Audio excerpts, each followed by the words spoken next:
ನಮಸ್ಕಾರ. ನಾಗವರ ಲೇಕನ್ನು ಡಿಸಿಲ್ಟಿಂಗ್ ಮಾಡ್ತಾ ಇದ್ದಾರೆ ಅಂತ ನಾವು ಕೇಳ್ಪಟ್ಟೆ. ನಾವು ಅನ್ಕೊಬೇಕು. ಕಾರಣ ಯಾಕೆ ಅಂತಂದರೆ, ಇದು ಬ್ಯಾಟರಾಂಪುರ ಕ್ಷೇತ್ರದ ಸೋಕಾಲ್ಡ್ ಕಪ್ಪು ಚುಕ್ಕೆಲದ ಭ್ರಷ್ಟಾಚಾರ ವಿರೋಧಿ ಮತ್ತು ಎಲ್ಲಂದರೆ ಅಲ್ಲಿ ಅಧಿಕಾರಿಗಳನ್ನು ಗದರಿಸಿ ಅದನ್ನು ವಿಡಿಯೋ ಮಾಡಿಸಿ ತನ್ನನ್ನು ಪ್ರಚಾರ ಮಾಡ್ಕೊಳೋ ಅಂತ 4 ಬಾರಿ MLA, ಆಮೇಲೆ ಒಂದಷ್ಟು ಸತಿ ಮಿನಿಸ್ಟ್ರಾಗಿ ಈತನ ಕಾನ್ಸ್ಟಿಟ್ಯೂನ್ಸಿಲಿ ಆಗಿರೋ ಅಂಥ ಈ ಒಂದು ಸರ್ಕಾರಿ ಜಮೀನುಗಳ ದರೋಡೆ ಎಲ್ಲೂ ಆಗದಿರೋ ಅಂತ ನಮಗನ್ನಿಸ್ತಾ ಇದೆ. So it's none other than MLA Krishna Byregowda. So called neat clean ಭ್ರಷ್ಟಾಚಾರ ಮುಕ್ತ ಅಂತ ಹೇಳ್ಕೊತಾರೆ. ಬಟ್ ಈ ಕಾನ್ಸ್ಟಿಟ್ಯೂನ್ಸಿಲಿ ನಡೆದಿರೋವಂಥ ದರೋಡೆ ಎಲ್ಲೂ ನಡೆದಿಲ್ಲ. ಅದು ಭ್ರಷ್ಟಾಚಾರ ಆಗಿರ್ಬೋದು, ಅಥವಾ ಸರ್ಕಾರಿ ಜಮೀನುಗಳ ಕಳ್ಳತನ ಆಗಿರ್ಬೋದು, ಲೇಔಟ್ಗಳಲ್ಲಿ CA park, national highway bypass, ಕೆರೆಗಳು ನುಂಗಿರೋಷ್ಟು ಎಲ್ಲೂ ನುಂಗಿಲ್ಲ. ಇಷ್ಟೆಲ್ಲ ಆದರೂ ಕೂಡ ತಾನೊಬ್ಬ ಐ ಥಿಂಕ್ ನಿಷ್ಠುರವಾದಿ ಅಂತ ಹೇಳಿ ಅಧಿಕಾರಿಗಳಿಗೆ ಆವಾಜ್ ಹಾಕ್ಕೊಂಡು ಆ ವಿಡಿಯೋಗಳನ್ನ ವೈರಲ್ ಮಾಡಿ ತಾನೊಬ್ಬ ಸಾಚಾ ಅಂತ ಹೇಳ್ಕೊಳೋ ಅಂತ MLA ಕೃಷ್ಣ ಬೈರೇಗೌಡನ ಕಾನ್ಸ್ಟಿಟ್ಯೂನ್ಸಿಲಿ ನಾಗವರ ಕೆರೆ ಇದೆ. ನಾಗವರ ಕೆರೆ ಡಿಸಿಲ್ಟಿಂಗ್ ಮಾಡ್ತಾ ಇದ್ದಾರೆ. ಸೊ ನಮ್ಮ ಪ್ರಶ್ನೆ ಏನಪ್ಪ ಅಂತಂದರೆ, ಸರ್ಕಾರ ನಾವು ಕೊಟ್ಟಿರೋಂಥ ಟ್ಯಾಕ್ಸ್ ದುಡ್ಡು ನಮ್ಮ ಕೆರೆಗಳನ್ನು ಡಿಸಿಲ್ಟ್ ಮಾಡಬೇಕಾದ್ರೆ ಅಲ್ಲಿ ಲಾರಿಗಳು ಎತ್ಕೊಂಡು ಡಿಸಿಲ್ಟ್ ವರ್ಕ್ ನಡೀತಾ ಇದೆ. ಅಂಡರ್ ದ ಟ್ರಾನ್ಸ್ಪರೆನ್ಸಿ ಆ್ಯಕ್ಟು ಸರ್ಕಾರ ಎಲ್ಲೇ ಕೆಲಸ ಮಾಡಿದ್ರು ಕೂಡ, ಇವನ್ ನಾನು ಹೇಳ್ತಾ ಇದ್ದೀನಿ, if I become A CM, the day I become A CM, ಯಾವುದೇ ಸರ್ಕಾರಿ ಕೆಲಸ ಆಗಿರಲಿ, ಅಲ್ಲಿ ನೋಟಿಸ್ ಬೋರ್ಡ್ಗಳನ್ನು, ಸ್ಕ್ಯಾನರ್ಗಳನ್ನು ಹಾಕಿ ಪಾರದರ್ಶಕತೆ ಮೇಂಟೈನ್ ಮಾಡಿ, ಅಲ್ಲಿ ಕಾಂಟ್ರಾಕ್ಟರ್ ಯಾರು, ಟೆಂಡರ್ ಯಾರು, ಥರ್ಡ್ ಪಾರ್ಟಿ ಯಾರು, ಯಾವಾಗ ವರ್ಕ್ ಶುರು ಆಗುತ್ತೆ, ಯಾವಾಗ ಕಂಪ್ಲೀಟ್ ಆಗುತ್ತೆ, ಭ್ರಷ್ಟಾಚಾರ ಏನಾದರೂ ಬಂದರೆ ಎಲ್ಲಿ ಕಂಪ್ಲೇಂಟ್ ಕೊಡಬೇಕು, ಆಮೇಲೆ ಇಲ್ಲೇನಾದರೂ ಸಮಸ್ಯೆ ಆದರೆ ಯಾರಿಗೆ ಫೋನ್ ಮಾಡಬೇಕು, ಸಂಬಂಧಪಟ್ಟ ಇಂಜಿನಿಯರ್ ಯಾರು, ಎಕ್ಸಿಕ್ಯೂಟಿವ್ ಇಂಜಿನಿಯರು, ಚೀಫ್ ಇಂಜಿನಿಯರ್ ಯಾರು, ಎನ್ವೈರ್ಮೆಂಟ್ ಕ್ಲಿಯರೆನ್ಸ್ ಆಗಿದೆಯಾ, ಮತ್ತು ಅಲ್ಲಿ ಡಿಸಿಲ್ಟ್ ಮಾಡ್ತಾರೆ ಮಣ್ಣನ್ನು ತೊಗೊಂಡೋಗಿ ಆ್ಯಸ್ ಪರ್ ನ್ಯಾಷನಲ್ ಹೊಡ್ಕೊಲ್ಲ NGT, ನ್ಯಾಷನಲ್ ಗ್ರೀನ್ ಟ್ರಿಬ್ಯುನಲ್ ಪ್ರಕಾರ ಎಲ್ಲಿ ತೊಗೊಂಡೋಗಿ ಡೆಪಾಸಿಷನ್ ಮಾಡ್ತಾ ಇದೆ, ಅದು ಎಲ್ಲಿ ರೀಸೈಕಲ್ ಆಗ್ತಾ ಇದೆ, ಯಾವುದೇ ಮಾಹಿತಿಯನ್ನು ನಾಗವಾರ ಲೇಕಲ್ಲಿ ಹಾಕದೆ ತಾನೊಬ್ಬ ಸ್ವಚ್ಛ, ನೀಟ್, ಕ್ಲೀನ್, ನಾನ್ ಕರಪ್ಟ್ ಅಂತ ಹೇಳ್ಕೊಳೋ ಅಂತ ಕೃಷ್ಣ ಬೈರೇಗೌಡನ ಕಾನ್ಸ್ಟಿಟ್ಯೂನ್ಸಿಲಿ ಯಾವುದೇ ಕಾಮಗಾರಿಗೆ ಎಲ್ಲೂ ಕೂಡ ಪಾರದರ್ಶಕತೆ ಮೇಂಟೈನ್ ಮಾಡೋಕ್ಕೆ ಕಾಂಟ್ರಾಕ್ಟ್ರಿಗೆ ಹೇಳದಂಥ ಕೃಷ್ಣ ಬೈರೇಗೌಡ, ಇದು ನಮ್ಮ ಕಾಸು, ಯಾಕೆ ಒಂದು ಬೋರ್ಡ್ ಹಾಕೋಕ್ಕೂ ಕೆಪಾಸಿಟಿ ಇಲ್ವಾ, ಅಥವಾ ಬೋರ್ಡ್ ಹಾಕಿದ್ರೆ ನಮ್ಮಂಥವ್ರಿಗೆ ಜನಕ್ಕೆ ಗೊತ್ತಾಗ್ಬಿಟ್ಟು RTI ಹಾಕಿ ಆ ಒಂದು ಇನ್ಫಾರ್ಮೇಷನ್ನ ಕೇಳಿ ಅಲ್ಲೇನಾದರೂ ಭ್ರಷ್ಟಾಚಾರ ನುಂಗಣಗಳು ನುಂಗಾಗ್ತಾ ಇದ್ರೆ ಜನ ನಿಮ್ಮನ್ನು ಪ್ರಶ್ನೆ ಮಾಡ್ತಾರೆ ಅಂತ ಭಯನ? ಅಲ್ಲ ರೀ ಕೃಷ್ಣ ಬೈರೇಗೌಡ್ರೆ, 4 ಬಾರಿ ಕೋಲಾರದಿಂದ ಬಂದು ಇಲ್ಲಾಗಿರುವಂಥ MLA ಅವರೇ ನಮ್ಮ ಕಾನ್ಸ್ಟಿಟ್ಯೂನ್ಸಿನಲ್ಲಿ ದೊಡ್ಡ ಕೆಲಸ ಆಗಿರ್ಬೋದು, ಚಿಕ್ಕ ಕೆಲಸ ಆಗಿರ್ಬೋದು, ಒಂದು ಕೆಲಸ ಮಾಡಿದ್ರೆ ಕಾಂಟ್ರಾಕ್ಟರ್ ಡೀಟೇಲ್ಸ್, ಕಾಮಗಾರಿ ಡೀಟೇಲ್ಸು, ಆಮೇಲೆ ಅಲ್ಲಿ ಲೋಕಾಯುಕ್ತರ ನಂಬರು ಯಾಕಪ್ಪ ಹಾಕಲ್ಲ ನೀನು?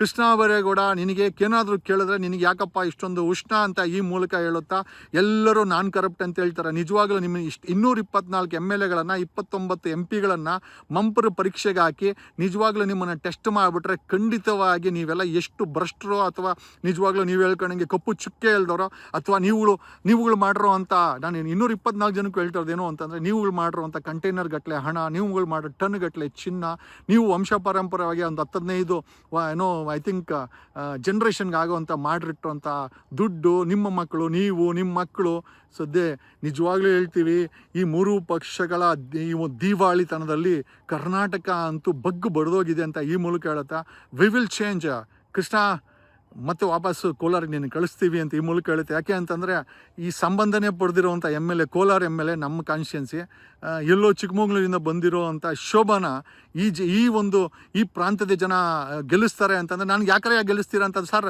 ಯಾರೋ ನಿಂತ್ಕೊಬೇಕಲ್ಲ ಅಂದರೆ, ಖಂಡಿತವಾಗಿ 2028ಕ್ಕೆ ಒಬ್ಬ ಲೋಕಲ್ ಅವರು MLA ಆಗ್ತಾರೆ. ನಿನ್ನಂಥವ್ರನ್ನ ಜಾಗ ಖಾಲಿ ಮಾಡಿಸ್ತೀವಿ, ಇವನ್ ಶೋಭಾನೂ ಅಷ್ಟೇ ಜಾಗ ಖಾಲಿ ಮಾಡಿಸ್ತೀವಿ.